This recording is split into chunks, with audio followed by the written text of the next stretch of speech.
Subscribe करें और bell दबाएं ताकि कोई खबर रह न जाए।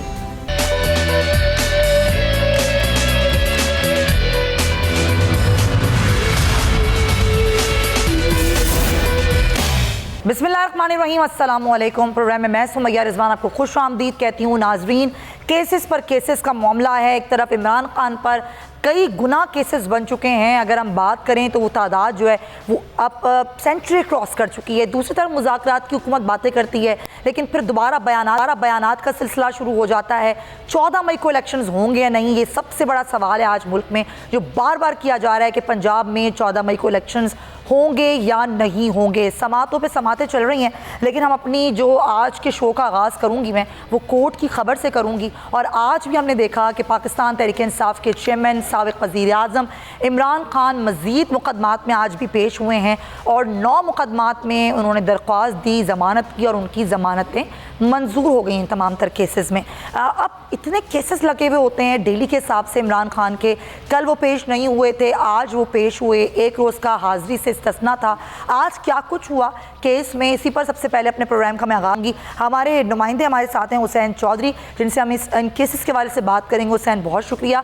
माहिर कानून राजा आमिर अब्बास साहब हमारे साथ मौजूद हैं। राजा आमिर अब्बास साहब, बहुत शुक्रिया। कानूनी नुक्तों पर बात करेंगे। इमरान खान पर कई केसेस हैं, दहशत गर्दी की दिफात हैं, इक़दाम कत्ल हैं और दीगर मामलात हैं, उस पर भी बात करेंगे। और हमें ज्वाइन कर रहे हैं पाकिस्तान तहरीक इंसाफ के रहनुमा असद कैसर साहब। आप तीनों हज़रात का बहुत शुक्रिया। हुसैन चौधरी, सबसे पहले आप मुझे बताइए कि कौन कौन से केसेस आज लगे हुए थे इमरान खान के, जिनमें आज उनकी ज़मानत मंजूर हुई है? जी बिल्कुल, साबिक़ वज़ीर-ए-आज़म इमरान खान के ख़िलाफ़ जो 8 केसेस थे वो पहले से ही दर्ज थे और एक केस जो है वो 6 अप्रैल को दर्ज हुआ था और ये टोटल 9 केसों में उनकी आज अबूरी ज़मानत थी इस्लामाबाद हाई कोर्ट में।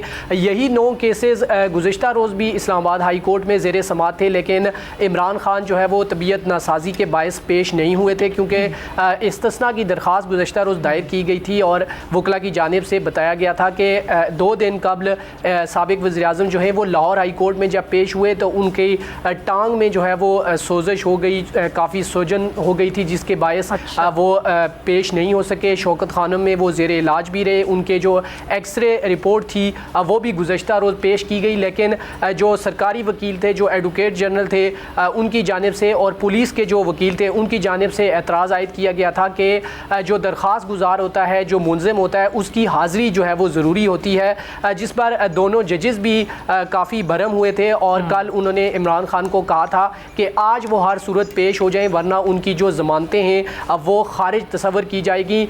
उसी को बुनियाद बनाकर आज साबिक़ वज़ीर-ए-आज़म इमरान खान ने अदालत में पेश होने का फ़ैसला किया। आज सुबह ही वो लाहौर से रवाना हुए और तकरीबन 1:30-2 बजे वो इस्लामाबाद के हदूद में वो दाखिल हुए और पूरे 2 बजे वो हाई कोर्ट में पेश हुए। 9 केसेस जो है वो उनके ख़िलाफ़ जो है वो आज ज़ेर समाअत थे।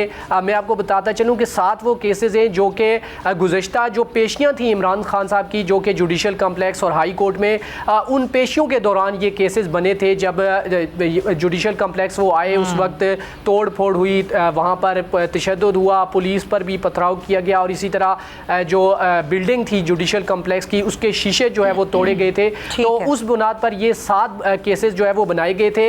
8वां केस ये था कि जब तोशा खाना का फैसला हुआ इलेक्शन कमीशन से, तोशा खाना केस का, तो उसमें साबिक़ वज़ीर-ए-आज़म को जो है वो इलेक्शन में जो है वो इलेक्शन कमीशन ने डी सीट किया था और मियाँ वाली की जो नशिस्त थी वो खाली हो गई थी। उस फैसले के बाद एक एहतजाज हुआ था इलेक्शन कमीशन के बाहर, उसमें मोहसिन शाहनवाज रांझा जो थे वहाँ पर मौजूद थे।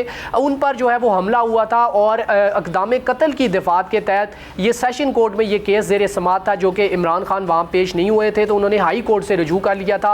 8वां केस ये था और 9वां केस जो कि 6 अप्रैल को इमरान खान साहब ने लाहौर में बैठकर एक स्पीच की थी, जो कि तमाम चैनल्स पर लाइव जो है वो दिखाई गई थी। उसमें इदारों से मुतल्लिक़ कुछ बयानात जो है वो थे, उसको मद्देनज़र रखकर थाना रमना में ये मुकदमा दर्ज किया गया था। तो ये टोटल 9 केसेस थे और इनमें से 7 केसेस ऐसे थे जिनमें दहशतगर्दी की दिफात जो है वो लगाई गई थी और जो दहशतगर्दी की दिफात थी उनमें 10 रोज़ा हिफाजती ज़मानत हुई है और जो दीगर 2 केसेस थे उनमें 9 मई तक अबूरी ज़मानत में तोसी हुई है। ये है सारी डिटेल्स। अच्छा, अच्छा राजा आमिर अब्बास साहब, ये तो आज इस्लामाबाद हाई कोर्ट में थी इमरान खान की पेशी, लेकिन अभी कुछ रोज़ पहले जो लाहौर हाई कोर्ट में रिमार्क्स दिए गए जज की जानिब से, ज़रा मैं चाहती हूँ उन पर भी आप कमेंट करें। उन्होंने कहा कि एक शख्स जब इक़्तिदार में नहीं था, उस पर एक भी केस नहीं था, वो इक़्तिदार में आया, जब वो इक़्तिदार से निकला तो अब इतने केसेस हैं कि तादाद रोज़ बरोज़ बढ़ती जा रही है। जिन 9 केसेस का आज हुसैन चौधरी ने जिक्र किया, ये बाद में बने, कुछ पहले बने। इलेक्शन कमीशन के दफ्तर के बाहर तोड़ फोड़, पे पेशियों के हवाले से केसेस, फिर इदारों के ख़िलाफ़ बयानात का सिलसिला।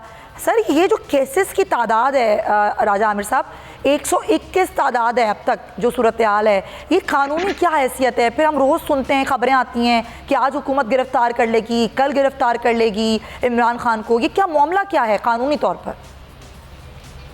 देखिए, ये तो कोई ऐसा मामला नहीं, कोई रॉकेट साइंस नहीं कि इमरान खान साहब पे जो कि 70 साल की उम्र के हैं, 71 साल की उम्र के हैं, इससे पहले उनके जो ये हुई थी ऑपरेशन रजीम चेंज, उनकी हुकूमत ख़त्म हुई थी, उससे पहले ज़िंदगी में कोई केस नहीं था। लेकिन क्या वजह है कि उनके जाते ही हुकूमत के ये तमाम के तमाम तकरीबन 120, 30, 40 के करीब केसेस उनके ख़िलाफ़ आ गए। एक ही वजह है कि इस मुल्क में अगर कोई सियासतदान दयानतदार होगा, कोई ऑनेस्ट होगा, कोई सादिक होगा, कोई अमीन होगा, तो फिर उसके ख़िलाफ़ इस अंदाज़ में जो हमारी प्रोसिक्यूशन है या तफ्तीशी अदारे हैं, वो इस तरीके से केसों की भरमार करेंगे, क्योंकि उन्हें इन केसेस में अगर आप देखें तो आपको नज़र आएगा कि कोई ऐसा केस नहीं है कि जहाँ पे आपको नज़र आए कि जी कोई करप्शन हो गई, कोई अरबों खरबों की किकबैक हो गई, या इमरान खान के कोई सरे महल या एवनफील्ड निकल आए। यहाँ सिंपली ये केसेस है कि जी खालिद रांझा को किसी MNA का ड्राइवर अगर गन तान लेता है, इमरान खान लाहौर में बैठे हैं तो इक़दाम कत्ल, ज़िल्ल शाह को उठा के जो कस्टोडियल टॉर्चर में अगर उसके ख़िलाफ़ मर्डर होता है तो उसको इमरान खान पे उसके कत्ल का केस बना दिया जाता है। जुडिशल कॉम्प्लेक्स जहाँ पे इमरान खान साहब की जो वो केस की हेयरिंग के दौरान जो वाक़या होता है, उसमें उल्टा वो बड़ी मुश्किल से वहाँ से जान बचा के निकलते हैं, केसेस इमरान खान साहब पे बनते हैं। ये तमाम केसेस इसलिए बन रहे हैं कि इमरान खान साहब को जो कह दिया गया है कि जी एक जो सोच है या एक जो फिक्र है जो कहती है कि जी इमरान खान साहब के ऊपर क्रॉस लगा दिया गया है, ये उसी क्रॉस का है, क्योंकि अवाम ने वो क्रॉस नहीं लगाया। ये जितने केसेस बनाते जा रहे हैं, अवाम उसको टिक मार्क करती जा रही है और ये तमाम केसेस रिकॉर्ड का हिस्सा बनते जा रहे हैं। और ये न सिर्फ पाकिस्तान में, ये दुनिया भर में ये रिकॉर्ड हो रहा है। यूनाइटेड नेशंस में ये रिकॉर्ड हो रहा है कि जी यहाँ पे कैसे कस्टोडियल टॉर्चर और किस किस्म की पॉलिटिकल विक्टिमाइजेशन, आर्म ट्विस्टिंग होती है। And salute to Imran Khan के जो कि इतने निडर हैं, इतने बहादुर हैं, क्योंकि उनकी जान को बड़ा वाजिया खतरा है। एक वो और उस पर हमारे हुकूमती वुज़रा के बयानात हैं राजा आमिर अब्बास साहब।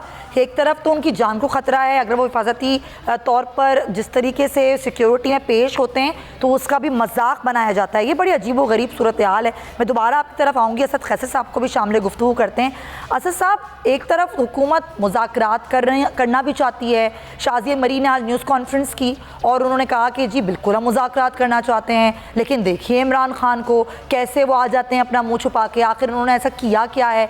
एक तरफ ये बयान आते हैं, फिर केसेस की भरमार है इमरान खान पर। क्या आपको लगता है कि वाकई हुकूमत संजीदा है कि इलेक्शंस हों, मुज़ाकरात हों आप लोगों से? ये बेसिकली टाइम गेन करना चाहते हैं, लेकिन इनके आपस में भी जो रेस शुरू होने वाली है ना कि कौन बिलावल जो ना अपने आप को अभी जो है ना पेश कर रहे हैं और ज़िम्मेदारी की कोशिश है कि उसके लिए कुछ करे, और मुस्लिम लीग नून की लीडरशिप को इसका बड़ा अंदाजा हो गया है।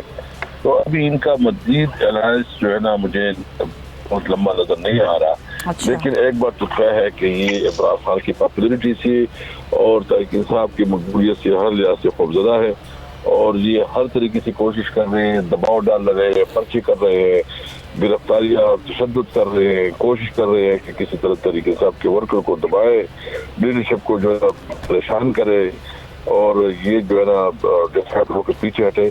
ये इनकी गलतफहमी है, ये आसाब की जंग है, हमें पता है, लेकिन हम इंशाअल्लाह ताला इस क्राइसिस से सुरखरू होकर निकलेंगे। ये मुल्क हमारा है, इस मुल्क में जो है ना जो हमारा बुनियादी मकसद है कि मुल्क में कानून की हुक्मरानी हो, उसकी जारी रखेंगे इंशाअल्लाह ताला। बिल्कुल सही है, बिल्कुल सही है पॉइंट टेकन सर। और हुसैन चौधरी आपका बहुत शुक्रिया, क्योंकि अब ये सारी जो सूरत हाल है वो मुख्तलिफ केसेस हैं, रोज़ाना आपको बताते भी हैं, आपको अपडेट्स भी करते हैं कि किस तरीके से जो सुप्रीम कोर्ट में समाअत हो रही है। कल जो समाअत होगी, इलेक्शन में ताक़ीर का केस कल लगा हुआ है, कल सुबह 11:30 बजे इसकी समाअत होगी। चीफ जस्टिस उमर अता बंदियाल की सरबराही में 3 रुकनी बेंच इस केस की समाअत करेगा। दूसरी तरफ जो प्रैक्टिस एंड प्रोसीजर एक्ट लेकर आई थी 2023 हुकूमत, उसके खिलाफ आइन दरख्वास्तों पर जो समाअत का तहरीरी हुक्मनामा था नाजरीन, वो भी आज जारी किया गया है। उस पर हमें ज्वाइन कर रहे हैं हमारे नुमाइंदे तैयब बलोच, उनको हम वेलकम करते हैं, उनसे इस सारी सूरत हाल पे हम बात करेंगे। लेकिन क्या तहरीरी हुक्मनामा है, ज़रा उसकी डिटेल्स मैं आपको दे देती हूँ। जो हुक्मनामा जिसका तहरीरी तौर पर अब जिक्र किया गया है, अदालती इस्लाहात के हवाले से बिल पर दिया गया हुक्म इम्तिना ता हुक्म सानी बरकरार रहेगा। ये कहा गया है हुक्म में अटॉर्नी जनरल कौमी असम्बली और मुश्तरका इजलास में बिल पर होने वाली बहस का रिकॉर्ड पेश करें। पहले भी ये कहा जा चुका है जिन कायमा कमेटियों में बिल ज़ेर बहस आया उनका रिकॉर्ड भी पेश किया जाए। तहरीरी हुक्म में कहा गया कि दरख्वास्तों में अहम आइनी नुकात उठाए गए हैं। फ़रीक़ैन 8 मई तक जामे जवाब दाखिल करें। एक्ट बनने के बाद दाखिल नई आइनी दरख्वास्तों पर भी नोटिस जारी किया जाता है। ये तहरीरी हुक्मनामे में कहा गया है और अब इसकी जो मज़ीद समाअत होगी नाजरीन वो 8 मई को होगी। तैयब बलोच, हुकूमत ने इस पर बड़ी बातें की, पार्लियामेंट में ये कहा गया कि अभी तो ये बिल मंजूर नहीं हुआ, इसमें हुक्म इम्तिना कैसे दिया जा सकता है, और अदालत ने आज तहरीरी हुक्मनामे में कह दिया है कि ये हुक्म इम्तिना ता हुक्म सानी बरकरार रहेगा, बल्कि आप मिनट्स पेश करें। क्या कुछ कहा गया है इस तहरीरी हुक्मनामे में? जी बिल्कुल, ये जो आज तहरीरी हुक्मनामा जारी किया गया सुप्रीम कोर्ट की जानिब से, ये हुक्मनामा जो है वो वाज़े करता है कि सुप्रीम कोर्ट जो है वो क्या चाहती है, क्योंकि हुकूमत की जानिब से या पार्लिमान की जानिब से बिल्कुल पार्लिमान को सामने लेके आया गया, सुप्रीम कोर्ट के करारदादें पास की गई जैसा आपने कहा, और बड़ी बड़ी तकरीरें की गई, और आए रोज़ जब भी पार्लिमान का इजलास होता है तो सुप्रीम कोर्ट और जजेस के ख़िलाफ़ जो है वो एक नरेटिव आवाम में देने की कोशिश की जाती है। लेकिन इसके बावजूद सुप्रीम कोर्ट जो है वो अपने तौर के ऊपर आइन और कानून को देखते हुए जो है वो फैसले दे रही है। तो आज जो फैसला दिया गया 2 मई का, वो वाजे जो है वो यही करता है कि जो कानून जिस पे हुक्म इम्तना जारी किया गया था वो हुक्म इम्तना बरकरार रहेगा। लेकिन अगर हम यहाँ पे हुकूमत की इंटेंशन देखें कि जब सुप्रीम कोर्ट ने हुक्म इम्तना दे दिया था उसके बाद कानून जो है ये बनाया गया, यानी कि कानून तो पहले सदर को भेज दिया गया और सुप्रीम कोर्ट ने सदर को कह दिया कि सदर चाहे दस्तखत करे या ना करे, लेकिन सुप्रीम कोर्ट इस कानून को जो है वो बनने से पहले ही हम रोक देते हैं और हुक्म इम्तना भी जारी कर दिया। लेकिन उस हुक्म इम्तना को जो हुकूमत है उसने खातिर में भी नहीं लाया और गज़ट ऑफ पाकिस्तान के ज़रिए उसका नोटिफिकेशन भी जारी करा दिया गया, और फिर कौमी असम्बली के मीडिया सेल से जो है ये खबर भी चलवाई गई कि अब ये बाकायदा कानून बन गया है। तो हम यहाँ पे बड़ी हैरत की बात है कि जब सुप्रीम कोर्ट हुक्म इम्तना दे चुकी है तो फिर उस हुक्म इम्तना के खिलाफ किस तरीके से गवर्नमेंट जा सकती है। तमाम जब 2 मई वाली ये समाअत हुई, इस मामले में 2 समाअतें हो चुकी हैं। पहली समाअत पे सुप्रीम कोर्ट ने हुक्म इम्तना जारी किया था, फिर 2 मई को जो समाअत हुई सुप्रीम कोर्ट ने वाज़े तौर के ऊपर कहा कि हमारा हुक्म इम्तना बरकरार है। तो सुप्रीम कोर्ट का ये कहने का मकसद यही था और आज आर्डर में भी यही कहा गया है कि जो कानून बनाया गया और उसका नोटिफिकेशन भी जारी किया गया उसकी कोई कानूनी हैसियत जो है वो नहीं है। और इसके साथ साथ सुप्रीम कोर्ट ने जो है वो तलब किया है रिकॉर्ड कि पार्लिमान में जब ये कानून बनाया जा रहा था तो उसमें क्या बहसो मुबैसा हुआ और वो जो पार्लिमान के अपने कवायद हैं, जो ज़वाबित हैं कानून साजी के, क्या उनको फुलफिल किया गया या नहीं किया गया। फिर जो कैमा कमेटी है लॉ एंड जस्टिस की, उसके अंदर ये किस तरीके से ज़ेर बहस आया। तो अब ये अटॉर्नी जनरल ऑफ पाकिस्तान को वाज़े डायरेक्शन है कि 8 मई तक उन्होंने ये रिकॉर्ड देना है। और अब हुकूमत इस वजह से भी परेशान है कि रिकॉर्ड दें या ना दें, क्योंकि आपको इल्म है कि रजिस्ट्रार सुप्रीम कोर्ट भी जो है वो स्पीकर कौमी असम्बली को ख़त लिखकर ये तमाम रिकॉर्ड तलब कर चुके हैं, लेकिन वो रिकॉर्ड ना सिर्फ उन्होंने अभी तक नहीं दिया। और इसके साथ साथ अगर हम पार्लिमान की कार्रवाई को देखें तो गुज़िश्ता रोज़ जो है वो ख्वाजा आसिफ ने तो वाज़े तौर के ऊपर कहा कि सुप्रीम कोर्ट जो है वो कैसे हमसे जो है पार्लिमान का रिकॉर्ड जो है वो तलब कर सकती है। तो उन्होंने कहा कि हमें वो रिकॉर्ड नहीं देना। ताहम अब सुप्रीम कोर्ट का हुक्म मौजूद है, अब देखना है कि 8 मई को क्या होता है, वो क्या करती है हुकूमत, लेकिन उसकी हुकूमत की हम अटदर्मी देख रहे हैं तैयब बलोच की, जिस तरीके से ज़ुबान पार्लियामेंट में इस्तेमाल की जा रही है वो भी बड़ी अजीब व गरीब है। राजा आमिर अब्बास साहब, जब ये 8 रुकनी बेंच ने ये फैसला दिया था, यानी हुक्म इम्तना दिया था, उसके अगले रोज़ करारदाद मंजूर हुई थी और ये कहा गया था कि हम नहीं मानते 8 रुकनी बेंच का फैसला।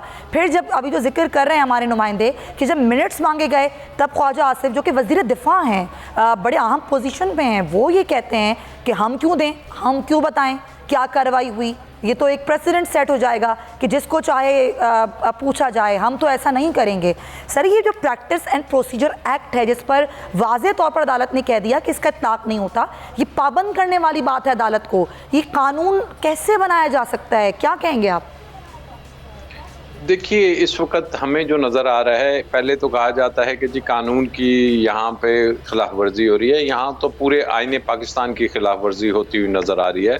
आर्टिकल 191 है कॉन्स्टिट्यूशन ऑफ पाकिस्तान का, जो बड़े वाज़े तौर पे कहता है कि जी जो कानून, रूल्स एंड रेगुलेशंस हैं और जो प्रोसीजर है सुप्रीम कोर्ट का, वो सिर्फ और सिर्फ सुप्रीम कोर्ट ऑफ पाकिस्तान बनाएगी और उसमें लफ्ज़ सुप्रीम कोर्ट ऑफ पाकिस्तान लिखा हुआ है, लेकिन उसको एक सब ऑर्डिनेट लेजिस्लेशन के जरिए कि जो कि आईनी में अमेंडमेंट नहीं कर रहे, वो एक ऐसी कानून साजी के जरिए इसको चेंज करने की कोशिश कर रहे हैं कि जो कि सुप्रीम कोर्ट ने अपनी गुज़श्ता पेशी में कहा कि पाकिस्तान में जो हमारी अदालती हिस्ट्री है उसमें पहली मिसाल है कि जहाँ पे जो आइन का बुनियादी ढांचा है, जो हमारे आइन पाकिस्तान का बुनियादी ढांचा है, उसके 3 पिलर्स हैं और उसमें जो इंडिपेंडेंस ऑफ जुडिशरी है या जो एक जमहूरी सिस्टम है, ये वो चीज़ें हैं कि जिसको इस किस्म की कानून साजी के ज़रिए ख़त्म नहीं किया जा सकता और इसे बेसिकली एक हमला करार दिया जा रहा है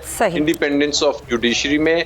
और इस पे जो ये मंगवाई जा रही हैं तकारीर कि क्या वहाँ पे डिस्कस हुआ, क्योंकि कानून साजी हमेशा होती है मफाद आमा में, पब्लिक इंटरेस्ट में, आवाम के लिए, तो हमें नज़र आएगा इन तकारीर में कि ये तो सिर्फ और सिर्फ बेंचेस को चेंज करने के लिए कि अपनी मनपसंद बेंच बना दिया जाए, खास टिपिकल केसेस। राजा मेरा बाज़ा, अभी तक हमने जितनी कानून साजी देखी अब तक इस 1 साल में कोई मफाद आमा में नहीं है, कोई आवाम के लिए नहीं है, बल्कि अब तो खबर ये है। आप दुरुस्त कह रही हैं, चाहे वो ECL की कानून साजी हो, चाहे वो नैब की हो, चाहे वो जो हमारे ओवरसीज पाकिस्तानी हैं उनको वोट का राइट का खत्म करने का हो, चाहे ये हो, ये तमाम की तमाम पर्सन स्पेसिफिक जोन सी कानून साजी हो रही है। और सर, अभी मैं आपको एक खबर देती हूँ राजा आमिर अब्बास साहब, और मैं आपको एक खबर भी देती हूँ, ये हमने कल ब्रेक की थी और क्योंकि असद कैसर साहब मेरे साथ मौजूद हैं, उनका हम फ़ायदा उठाएंगे उनकी मौजूदगी का, उनसे पूछेंगे क्योंकि वो स्पीकर रह चुके हैं कौमी असम्बली के,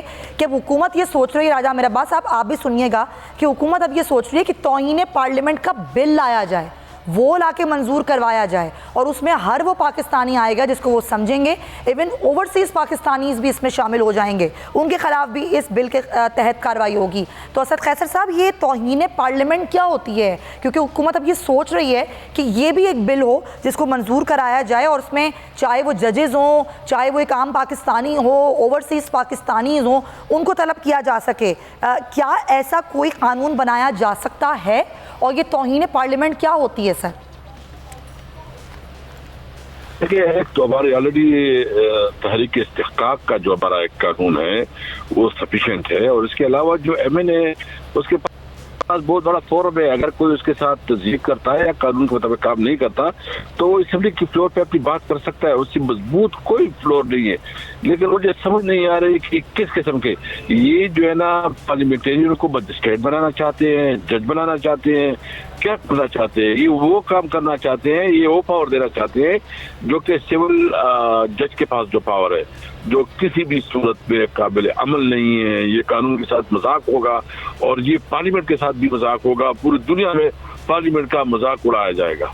और मैं तो ये समझता हूँ कि दुनिया में जो है जो खासकर यूरोप में जो वहाँ कानून है, वहाँ एक एथिक्स कमेटी कि अगर कोई पार्लियामेंटेरियन जो है ना कोई ऐसा हरकत करे, कोई ऐसा काम करे जो इमोरल हो, तो उसके ऊपर भी जो बात हो सकती है। सबसे पहले मैं तो कहता हूँ कि ये जो असेंबली में इन्होंने किया, जो डिबेट उन्होंने की, जो लैंग्वेज इन्होंने इस्तेमाल किया है, सबसे पहले एथिक कमेटी बननी चाहिए ताकि इनकी जबान को लगाम दे और ये कुल्ला जो है ना आइन और कानून की खिलाफ वर्जी कर रहे हैं, क्योंकि आर्टिकल 68 के तहत कोई जज की कॉन्टेक्ट पे असेंबली के फ्लोर पे बात नहीं हो सकती, तो इसे करारदादें पास करती है।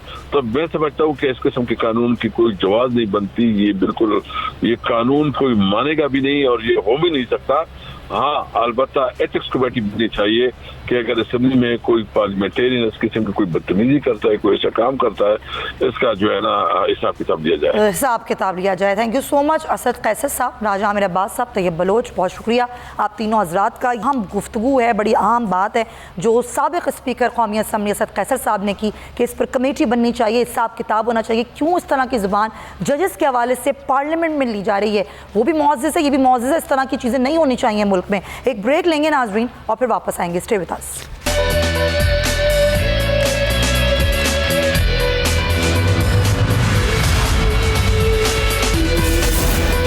Welcome back to the show नाजरीन। एक और जाविया में हम बात करेंगे जो मईशत की सूरत हाल है और मुल्क में जो सियासी इंतशार है। हुकूमत बचाओ मुहिम में पीडीएम सरकार मईशत की बेहतरी पर तवज्जो देने के बजाय अपनी सियासत और हुकूमत बचाने की फिक्र में मगन है।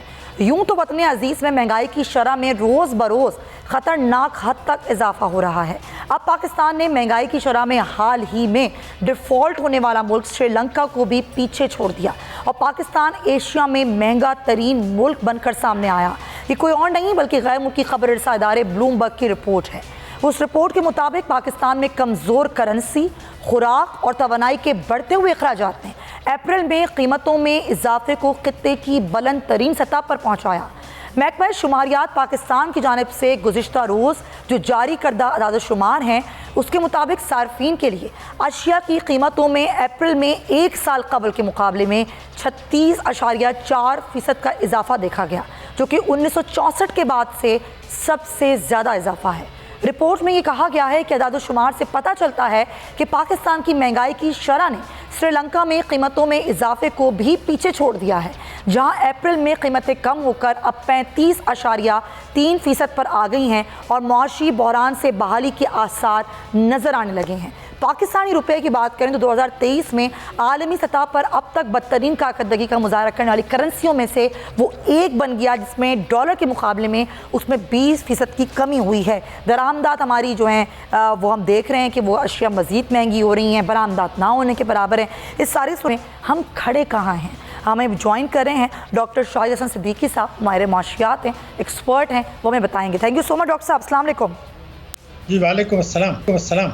डॉक्टर साहब कहाँ खड़े हैं हम? ब्लूमबर्ग की रिपोर्ट ये कह रही है कि हमने श्रीलंका को भी पीछे छोड़ दिया है। जितनी महंगाई वहाँ पर थी अप्रैल में, अब यहाँ पर ज़्यादा है और करेंसी तो वैसे हमारी डीवैल्यू हो गई है। सर देखिए, मैं आपसे पहले ये बता दूं कि आप अपनी रिपोर्टों पर भरोसा किया करें। पाकिस्तान में इस साल मईशत की शरह नमू मनफी होने वाली है, नेगेटिव ग्रोथ होगी। ये जो 0.8 कह रहे हैं नहीं होगा, मैं आज आपको रिकॉर्ड पे बता रहा हूँ। 0.8% मनफी। बरामदात अभी 10 महीने में 3 अरब डॉलर हमारी गिर चुकी हैं। जी। महंगाई जो फरवरी में 13.8% थी, अब 36.4% है। ये जो हम अय्याशी कर रहे हैं, सियासी झगड़े, आईनी झगड़े, ये मईशत से इस साल तबाह नहीं होगी। अब कौम को मैं आज बता रहा हूँ कि अल्लाह ताला मेरी बात गलत साबित कर दे, 2024 और 2025 में भी इसके संगीन असरात पाकिस्तानी कौम को, पाकिस्तान की मईशत को, पाकिस्तान की सलामती को, पाकिस्तान के जौहरी प्रोग्राम को जो है भुगतने पड़ेंगे। आज मैं आपको बता रहा हूँ, ये अय्याशी जो कर रहे हैं ना, सियासी झगड़े, इसको गिरा दो, उसको गिरा दो, इसके संगीन नताइज होंगे। और आज भी कौम को नहीं बता रहा, ना अपोजिशन बता रही, ना कोई और बता रहा है कि IMF के प्रोग्राम में नए मसाइल पैदा हो गए हैं। अभी तक तो हमें ये कह रहे थे जो गारंटीज चाहिए हैं, अब एक नया मसला पैदा हो गया जो अभी तक को नहीं बताया गया। बिल्कुल। वो ये था कि अमेरिका से हमने दरखास्त की कि जनाब आपके लिए तो हमने अपनी जानें कुर्बान कर दी, अपनी मईशत तबाह कर दी वॉर एंड टेरर में, तो आप ज़रा अमेरिका से सिफारिश कर दें, कोई इमदाद नहीं, कर्जा ही हमें दे दे। हमने तो सारी शराइत पूरी कर दी है। IMF का बयान आपको बता दूँ, स्टेट डिपार्टमेंट का, पाकिस्तान को अगर IMF का रुका हुआ प्रोग्राम बहाल करना है तो वो मईशत में इस्लाहात करे, जो वायदे उन्होंने IMF से किए हैं वो उनको पूरा करे। और टाका सा जवाब सर कैसे पूरा करें और कैसे मईशत में क्या इस्लाहात करें? क्योंकि मॉनेटरी पॉलिसी अगर IMF मजीद सख्त करेगा दीगर ममालिक की तरह हमारी भी, तो फिर हम कहाँ स्टैंड करेंगे? सर देखिए, मैं आपसे पहले बता दूं कि हम कौम को सही बात नहीं बता रहे। मैंने आपके प्रोग्राम में 1 दर्जन दफे कहा है कि ये IMF की शराइत नहीं है। और उसके बाद में अगर आपको गवर्नर स्टेट बैंक का बयान दिखा दूं मेरे कहने के बहुत बार कि हमने जो शरह सूद बढ़ाई है उसका IMF से कोई ताल्लुक नहीं है, तो पहले तो आप IMF को अलग कर दें। अब IMF के मुतालबात क्या हैं ये हमें सोचना है। मैं आपको बताऊं क्या है, आज नहीं बता रहे। IMF ये कह रहा है कि आपने कम आमदनी वाले लोगों को जो बिजली, पेट्रोल और गैस के नर्ख में कमी की है, कम आमदनी वालों को उसको आप बढ़ाएं। कुछ चल रहा है ना, और हम खुश हैं, ये उनका मुतालबा है। दूसरे वो ये कह रहे हैं कि आप, हालांकि हमारी बरामदात गिरी हैं, बरामदात तबाह हैं, बांग्लादेश कहाँ पहुंच गया, भारत कहाँ पहुंच गया, वियतनाम कहाँ पहुंच गया, हम तो अभी 2014 की सतह से थोड़ा ही ऊपर हैं। इस दौरान में कुछ की दुगनी हो गई। IMF ये कहता है, मुतालबा कर दिया है उसने अब, कि आपने बरामदकुरान को जो टैक्सों में छूट दी है आप उसको वापस लें। ये उनका मुतालबा आ गया, ये हुकूमत नहीं बता रही। तीसरा उनका मुतालबा ये है कि आप टैक्स दहनगान का दायरा, सर अभी तो उसका इम्प्लीमेंट नहीं हुआ, sorry to interrupt you, tax छूट का तो इम्प्लीमेंट नहीं हुआ अभी तक, और वो कह रहे हैं वापस ले लें इस चीज़ को। नहीं इम्प्लीमेंट तो हो चुका है ना, ये दे चुके हैं, मराहत हमने दी थी, डार साहब ने दी थी, बड़ी मराहत दी थी। तो अब वो टैक्सों में छूट उनको दी हुई है ऑलरेडी, और वो कहते हैं उस छूट को भी वापस लें। वो कहाँ टैक्स दें? तो ये तो वो भी सोच समझ के बात करते हैं। तो ये उन्होंने 3 मुतालबात कर दिए। अब क्या हमें ये पता है कि IMF ने ये जो 3 टैक्सों का कर दिया, इसलिए कहा कि हमारे 381 अरब रुपए के टैक्सों की वसूली हदफ से कम हुई है। ये ऑलरेडी, तो उनको तो आपने हथियार हवाले कर दिया। अब एक नया खतरा जो आ रहा है, मैंने आपको 2024, 25, 26 में पाकिस्तान को डिफॉल्ट के करीब ले जाके पाकिस्तान से ये मुतालबा किया जाएगा। मैं आज आपको बता रहा हूँ कि बाद में रोने का कोई फ़ायदा नहीं होगा, कि आप अमेरिका की शराइत पूरी करें सियासी, यानी कश्मीर के मसले को भूल जाएं, भारत की बालादस्ती कबूल करें। चीन भी उसको सपोर्ट करेगा कि ज़मीनी रास्ते से भारत को आप ट्रेड की सहूलत दें और अपने जौहरी प्रोग्राम को आहिस्ता आहिस्ता पीछे करें। और सबसे बड़ी बात, जो ईस्ट इंडिया कंपनी का दौर था, इस हुकूमत के दौर में और पिछली हुकूमतों ने निजकारी करके बड़े बड़े असासे गैर मुल्कियों को दे दिए। मुशर्रफ ने, इमरान खान, और सॉरी आप मैं बात कर रहा हूँ नवाज शरीफ ने, हबीब बैंक चली गई, यूनाइटेड बैंक चली गई, रिफाइनरी चली गई, PTCL चल गई। हम क्या सिर्फ चमड़े का कारोबार करने के लिए पैदा हुए, बाकी सब गैर मुल्कियों को देंगे? अब मैं आज आपको बता रहा हूँ एक नया मुतालबा भी सामने आने वाला है। वो ये हुआ कि इस साल हमारे 2 वर्षों में स्टेट लाइफ ने बहुत ज़बरदस्त शानदार कारकर्दगी का मुजाहरा किया। 74 में मैंने ये कहा था कि जब नेशनलाइज हुई थी तो बैंकों ने तारीखी मुनाफा हासिल किया था और वो कामयाब था। तो उस वक्त की सैनेट कमेटी को मैंने बताया था कि हमारा निजकारी कामयाब है, लेकिन हमने उसको प्राइवेटाइज के ख़त्म कर दिया। अब दूसरी चीज़ मैं आज आपको बता रहा हूँ, वो ये कहेंगे अपने असासे बेचें जो गैर मुल्कियों को जाएंगे। अब स्टेट लाइफ में मैंने देखा, अभी 2 साल का मैं कंपेयर कर रहा था, जिसको अब कहा जाएगा निजकारी कर लें। उन्होंने 2021 के शुरू में इमरान खान साहब के दौर में एक साहब को चेयरमैन बनाया जो बाहर से लेकर आए, ओवरसीज पाकिस्तानीज हाईली क्वालिफाइड। उसने क्या किया मैं आपको बताऊं, स्टेट लाइफ का शेयर था 52% 2020 में, वो 69% आ गया।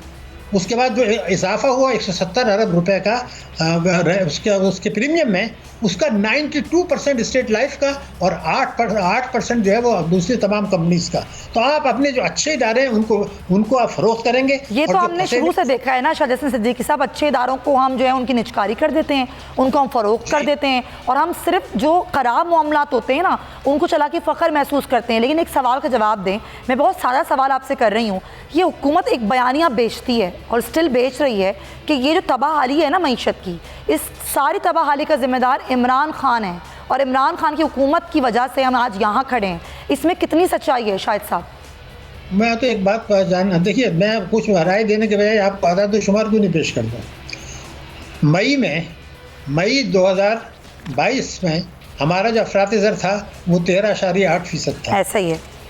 उसके लिए आप इमरान खान को फांसी पर लटकाने के इतना क्यों कर दिया? तो वो तो अप्रैल में रुखसत हो चुका है ना।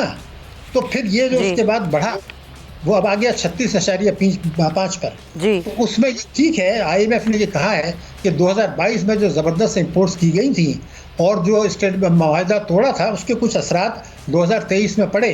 और शौकत तरीन ने भी ये बयान बदकिस्मती से दे दिया कि जो गलती इमरान खान ने की हैं वो 2025 तक कहेंगे, 2025 तक कहेंगे, सही है। लेकिन स्मगलिंग किसके दौर में पड़ी और सट्टेबाजी किसके दौर में पड़ी? और आज ये बयान आया है आपके वजीर साहब का कि हम स्मगलिंग रोकने के लिए हिकमत अमली असल बात तो यही है ना सर कि सच्चाई नहीं बताई जाती, सिर्फ बयानात में आवाम को उलझाया जाता है। बहुत शुक्रिया डॉक्टर शाहिद हसन सिद्दीकी साहब, बहुत शुक्रिया, थैंक यू सो मच। हमेशा सच की और खरी बात करते हैं। आगे बढ़ते हैं और आपको मंकी पॉक्स के बारे से एक खबर मैं दूं कि आज एक केस की तस्दीक हो गई है कराची में। ये कहाँ हुई है, ये शख्स कहाँ से आया या ये शहर में ही था, इस पर बात करेंगे। हमारी नुमाइंदा मरियम हसन हमारे साथ है। मरियम, ये जो मंकी पॉक्स का केस है बारे से बताइए हमें, कराची में जो रिपोर्ट हुआ है। देखिए सुमैया, मंकी पॉक्स का पहला केस जो है वो सिंध में आज रिपोर्ट हो गया है। और गुज़िश्ता रोज जो है सऊदी अरब एक मुसाफिर जो है वो बदरिया ओमान कराची पहुंचा था, जिसके अंदर अलामात देखने के बाद जो है एयरपोर्ट के अमले ने जो है फौरी तौर पर करंटीना कर दिया। उसके बाद ब्लड टेस्ट लेकर जो है वो डाउ की लेबोरेटरी में जो है वो भेज दिया गया था। आज जो है उसकी रिपोर्ट जो है वो पॉजिटिव आ गई है, जिसके बाद उसको मंकी पॉक्स की जो है उसको तशखीस हो गई है। गुज़िश्ता 7 रोज से ये मुसाफिर जो है वो बुखार में मुब्तला था और इसके जिस्म पर जो है मुख्तलिफ किस्म के जो है धब्बे मौजूद थे, जिस पर जिस्मानी नमूने जो है वो डॉक्टर लैब्स में भेजे गए थे, जिसके साथ जो है तस्दीक कर दी गई है और उसको क्वारंटीन कर दिया गया। 14 से 21 रोज जो है मंकी पॉक्स का इन्फेक्शन जो है वो बॉडी से खत्म होता है। ठीक है मरियम हसन, बहुत शुक्रिया। ये ओमान से शख्स आया था जिसमें मंकी पॉक्स की तस्दीक है। इसी पर बात करने के लिए मेरे साथ मौजूद हैं कासिम सुमरो साहब, जो कि पार्लिमानी सेक्रेटरी हेल्थ हैं सिंध के। कासिम साहब, बहुत शुक्रिया आपके वक्त का। अब ये वबा हम देख रहे हैं कि फैल रही है और मैं चाहती हूँ कि बोल आवाम आगाही में आप थोड़ी आगाही दें कि इससे किस तरीके से सिंध हुकूमत बचने के लिए इक़दाम उठा रही है। आइसोलेशन वार्ड्स हैं क्योंकि ये बीमारी फैलती है, क्या इक़दाम हैं इसके सिंध हुकूमत के हवाले से? देखिए, हमारे पास जितने भी हमारी टर्शरी केयर हॉस्पिटल्स इस वक्त कराची में मौजूद हैं, जिसमें सिंध इन्फेक्शस डिजीज़ हॉस्पिटल है, हमारा सिविल हॉस्पिटल है, लियारी का जो हॉस्पिटल है, वहाँ पर दाओ के अंदर हमारी जना बहुत बड़ी फैसिलिटी है वहाँ पर। तो इस जहाँ पर हमारी टर्शरी केयर है, प्लस अगर हम सिंध के बाकी जो शहर हैं, हैदराबाद है, सक्खर है, लारकाना है, नवाबशाह है, तो प्लस जो DHQs हमारे जहाँ पर है, हमने उन सबको डायरेक्ट किया है कि आप इनके लिए जो इस तरह की पेशेंट खुदा न खास्ता आता है तो उसको हमने आइसोलेशन फैसिलिटीज डेवलप की हैं, तो हम उसमें उसका पूरा इलाज भी करेंगे और उसका पूरा टेक केयर भी करेंगे। गवर्नमेंट ऑफ सिंध इस वक्त पूरा विजिलेंट है इन टर्म्स ऑफ अभी जैसे ये पेशेंट है तो इसकी हम जो लोकल चूँकि ये सिंध का एक शहर है जो ही वहाँ से ताल्लुक़ रखता है, तो एयरपोर्ट पे उसको लेने उसका भाई आया था तो हमने उनकी भी सैम्पलिंग की है। अच्छा। तो अभी इंशाल्लाह उसकी सैम्पलिंग हम दोबारा भी 3-4 दिन के बाद करेंगे क्योंकि इंक्यूबेशन पीरियड होता है। तो लेट्स होप कि वो उससे महफूज हो, लेकिन यकीनन हमें एहतियात की ज़रूरत है। जिस तरह से हमने कोविड में भी सिंध के लोगों ने इंतहाई शऊर का मुजाहरा किया और हमेशा अपने जो है वो खुद को महफूज रखा, अपने बच्चों, अपने दोस्तों को, अपनी फैमिली को, अपने पड़ोस को, सबको महफूज रखा। तो इंशाल्लाह हम इसको भी पूरा तरीके से टैकल करेंगे। और अच्छा कासिम साहब, बोल अवाम आगाही में मैं चाहती हूँ आप हमारे नाजरीन को ये बताइए कि इसके अलामात में फ़र्क कैसे किया जाएगा, क्योंकि चिचक से मिलती जुलती बीमारी है मंकी पॉक्स, तो कैसे डिफ्रेंशिएट किया जाता है कि ये चिचक है या मंकी पॉक्स है? देखिए, वो तो आपका स्वाब लेते हैं तो उससे टेस्ट होता है, जिस तरह PCR का टेस्ट होता है इस तरह से उसका टेस्ट होता है, तो उस टेस्ट से ही मोरलेस क्लियर होता है कि ये मंकी पॉक्स है या चिकन पॉक्स है। तो वो लेबोरेटरी टेस्ट से ही पता चलता है। अलामात के तौर पर जिस तरह से हमें इंटरनेशनल जो गाइडलाइंस में समझाया गया है वो ये कि नॉर्मली मंकी पॉक्स के अंदर जो है वो आपके हाथ की जो पाम होती है उसके ऊपर दाने नहीं निकलते। अच्छा। और चिकन पॉक्स में नहीं निकलते और मंकी पॉक्स में निकलते हैं। अच्छा। तो अब इसके ऊपर भी जाहिर है अभी दुनिया तहकीक कर रही है कि फर्दर इसको हम कैसे डील करेंगे, लेकिन जो बज़ाहिर अलामात हमें दिखाई समझाई गई हैं वो इस तरह। बिल्कुल सही। कासिम सुमरो साहब, बहुत शुक्रिया, पार्लिमानी से हमारे साथ सिंध के मौजूद थे।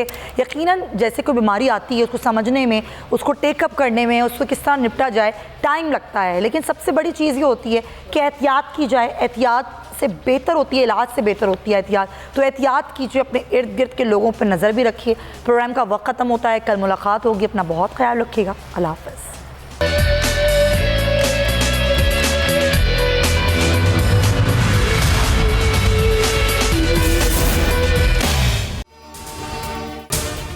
अगर आपको ये वीडियो पसंद आई है तो सब्सक्राइब करें और बेल आइकन पर क्लिक करें।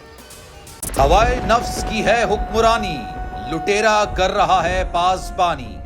बोल न्यूज के मार्केटिंग हेड आकाश राम ताहा लापता, तफ्तीशी इदारे जवाब देने से कासिर। अहले खाना परेशान, बेटे की जुदाई में माँ गम से निढाल। जो बच्चो हिंदू हुआ पर आए थे जो को पाकिस्तानी, मुझे मेहरबानी करे पंहिंजो आकाश वापस कयो। अमेरिकी सेनेट में कांग्रेसमैन की आकाश राम के अगवा के खिलाफ पुरजोर मुजम्मत। And I, of course, have been concerned about some of the terrible disappearances, some of the abuses of human rights in Pakistan. United nation ने भी आकाश राम की बाजियाबी के लिए मौसर इकदामात उठाने का इंदिया दे दिया। मुश्किल की इस घड़ी में आर्मी मीडिया समेत इंडियन मीडिया भी चीख चीख कर आकाश राम की बाजियाबी के लिए आवाज उठा रहा है। आलमी सहाफती तंजीम और इंसानी हुकूक की आलमी तंजीमों की भी आकाश राम के अगवा की मुजम्मत। उफ क्या जुल्म है, बोल इंसाफ का मुंतजिर। सब्सक्राइब करें और बेल दबाएं ताकि कोई खबर रह न जाए।